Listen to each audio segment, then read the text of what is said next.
היי תום, כוס אימא שלך. אני שונא את הדבר הזה, אוקיי? הדבר הזה זה לא יותר מטומטם מהפעם בשנה שבנות כותבות מה הצבע של התחתונים שלהם, או איפה הן משאירות את המפתחות כדי להעלות מודעות לסרטן שד. זה מפגר, אוקיי? אם אתה רוצה לתרום למשהו, להעלות מודעות, איזה בולשיט כזה או אחר, יש לך שני דברים לתת לאותם אנשים מסכנים שסובלים מהדבר הזה. זה זמן או כסף שזה דברים שווי ערך בעולם הקפיטליסטי, סבבה? זה לא לתרום לאנשי ALS. זה לעשות משהו מפגר ולחשוב שכאילו איך שאתה יוצא בן אדם קצת יותר טוב, אבל זה לא.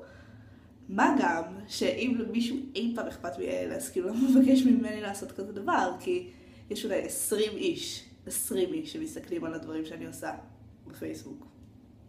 זה לא מה שהולך לפתור את הבעיה. סבבה? סבבה? גם להזדיין. סבבה? אפילו אמרתי, זה יהיה מצחיק, אני אעשה כאילו רק כוס קטנה, אבל לך תזדיין, לא רוצה.